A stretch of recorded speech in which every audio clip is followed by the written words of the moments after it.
When you're dealing with a heritage regeneration project, one of the most important things that you need to consider before you actually even look at social media is to think clearly about the actual aims of your project. Now, with the project, do you actually want to get people along? Do you want to get volunteers involved in your project? Do you actually want to get the public involved, fundraising for the project? Do you want to get local schools involved? There's a whole host of different things you might have that are aims for your project. Once you've actually decided upon what you want to achieve, and there may be 1, 2 or 3 aims for your project, then you need to decide upon what is the right or correct social media channel that you should use for your project to encourage you to get, whether it's volunteers, whether it's supporters, the things that will actually help your project progress. When using social media, one of the most important things to do for starters for a heritage project is to actually think clearly about the aims of your project, what you want to achieve. So that could be new volunteers or more volunteers, it could be funders that you're looking for, it could just be greater awareness. It might even be people coming along to your event, participating in the events that are taking place at your project.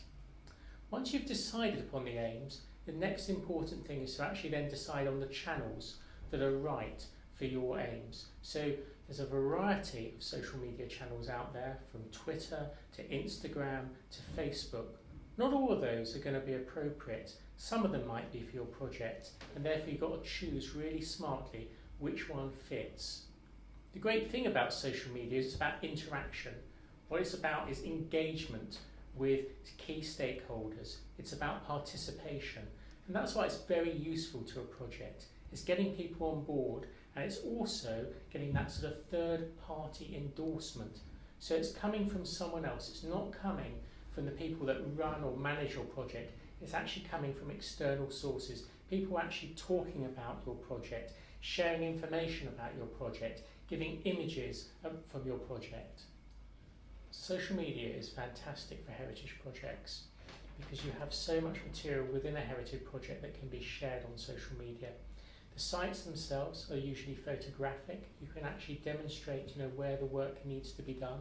So you take images of the buildings, images of the sites, images of the people involved in actually trying to sort of improve that site, restore that site. You can also use images of school trips. There might be schools coming to have a look at what is a key or important part of their community. Those images can be shared on Facebook. You can tweet about the visits. If you're having an open day, social media is fantastic for actually notifying, letting the local community know about the event. And what's wonderful as well is through social media you can get engagement. People can actually retweet. They can share the images, and what that means is word about your projects gets shared amongst the wider community.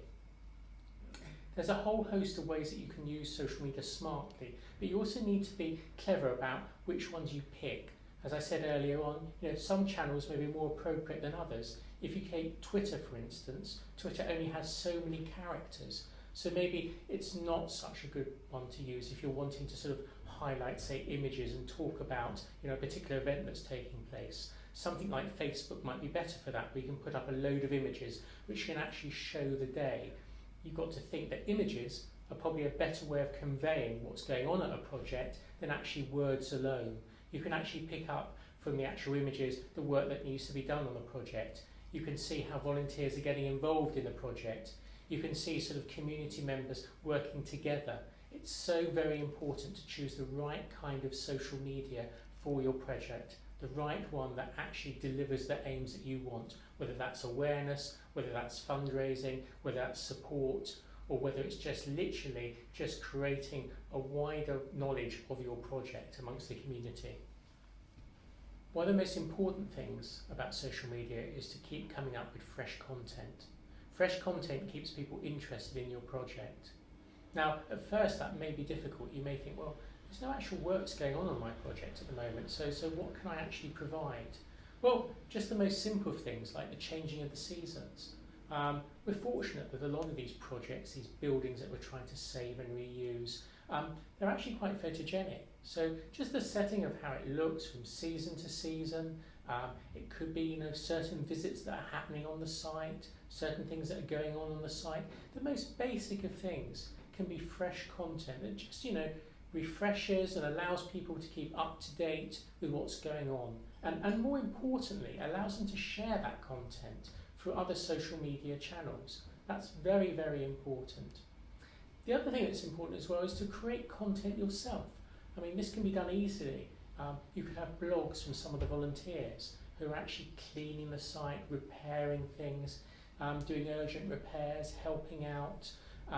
You could also have blogs maybe from teachers. Say they brought down a primary school to your site and the children are learning a little bit about the local history of the buildings, of the area. A blog from the teacher about what the children have learnt and why this site is so important to the local community, why it gives a sense of place.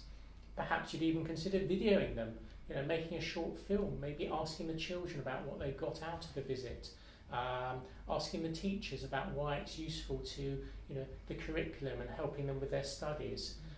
All of those things provide extra content. Of course, images as well. It's so easy to take images these days. We've all got iPhones. We can easily take photos and we can upload them and put them on social media. That's very easy and simple, fresh content that can be shared. And what that's doing is it's attracting more people to your project, making people more aware of what's going on. And hopefully at the same time, it's also getting more supporters, possibly more funds as well, and more awareness beyond your immediate community into the wider community. And that's very, very important. The worst thing you can do is allow your social media channels to become dormant. If they become dormant, then people are going to switch off. They're not going to come back. They're not going to follow you. They're not going to like you. You would have built them up, you would have established them, and suddenly you're losing all these people. This is something you don't want to happen. So it's vital that you actually make sure you're refreshing.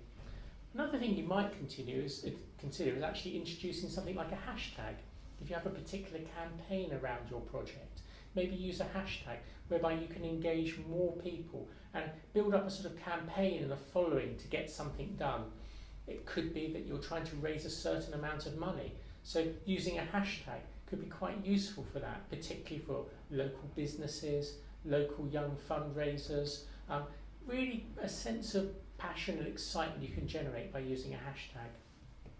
Now all of this is very important, but at the end of the day, it's really what it accomplishes that's important. I said at the beginning about the aims of the project, that you really need to think about what are your aims. Is it getting more volunteers to help you? Is it getting schools involved, learning about their local history and their local buildings? Is it getting funds in so you can actually get the work carried out? You've got to really think about, are you accomplishing your aims? And one of the important things with all heritage projects is evaluation. That is critical, to evaluate and to report on the success of your project. Now with evaluation, it's important to actually find a way that you can bring all these social media channels together so you can actually see, have we increased the number of likes? How many retweets have there been? What sort of comments are being posted about our project? Are they the sort of comments that we want? Are people discussing the key issues that concern us around the project? Now, at first this may sound like a dreadfully difficult problem to have to achieve, but there's loads and loads of tools out there that can help you, and they're not terribly expensive. If you take Hootsuite, for instance, that's something that you can use, which is a management tool which brings together all the social media channels and allows you to evaluate, how successful your project has been. And that's really important for reporting back to your trustees, or if you're making fundraising applications, that you can actually demonstrate the success of using social media. So there are basically 5 key stages or tips that you should take away from this. 1, first of all, think about the aims of your project, what you want to achieve. Secondly, think about the social media channels that will allow you to accomplish those aims.